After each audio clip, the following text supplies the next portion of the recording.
Sonic is one of gaming's biggest juggernauts, though many of the latest games may lead you to believe otherwise.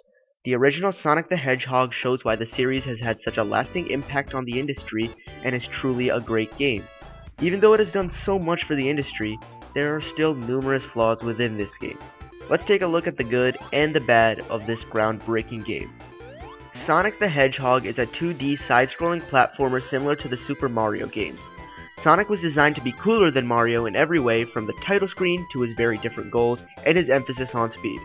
Sonic is well known for being fast and being the fastest thing alive, but at this point in time, Sonic really wasn't that fast.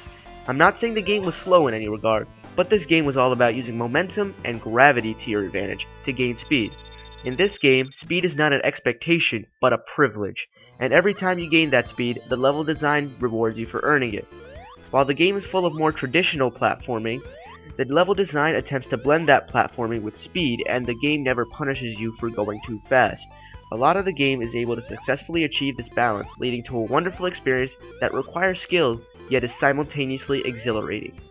I will note sometimes the design of the level does get a little dull due to the lack of having anything to gain momentum quickly, which would soon be remedied in later games, but the later games tended to punish you for going too fast. It kinda sucks, but whatever.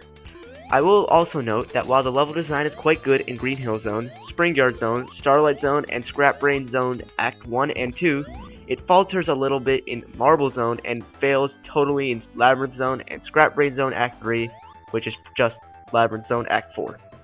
Labyrinth Zone takes place almost entirely underwater, which slows everything down and leaves you with tedious platforming because Sonic can't swim. Marble Zone has a lot of lava and slow moving blocks and things like that, and it's rather confined, so it can get boring as well.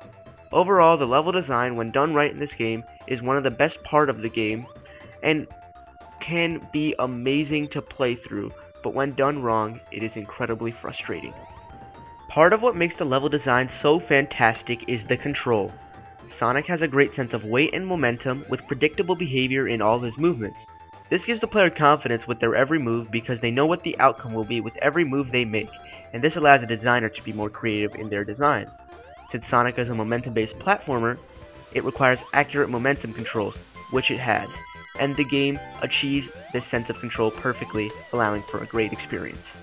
The last things I'd like to talk about are the presentation and structure of the game. First, we'll talk about the structure. You start a zone, and then you go through 3 acts, with the 3rd act ending in a boss fight against Eggman, or Robotnik as he was known at the time. If you have 50 rings and jump through the end of the stage ring, you'll go through the special stage. So, what happens in the special stage is, you are spinning around in the stage, and the stage is spinning around, and the colors are really trippy, and you have to get to the Chaos Emerald while avoiding the things that say gold. Yeah, you have to avoid the things that say gold. It's weird, but I don't know. This is all fairly standard, but I personally prefer the concept of having 2 acts per zone, as enacted in later games such as Sonic 2. This keeps things from getting stale, but it isn't that big of a deal. Now onto the presentation. Being from 1991, you can't expect too much in terms of graphical fidelity, but I will say, this game is gorgeous. All the colors are bright and distinct, and nothing looks or feels dull. The animation is smooth, and overall the art direction is really nice. This is one of the best looking games of not only the time period, but in general. I really love the way this game looks, but the game sounds even better. Pretty much everybody knows the opening theme and Green Hill Zone. Green Hill Zone is so good and so well known, I'd put it in the pantheon of musical greats such as the Super Mario Bros. Theme and the Legend of Zelda Overworld theme.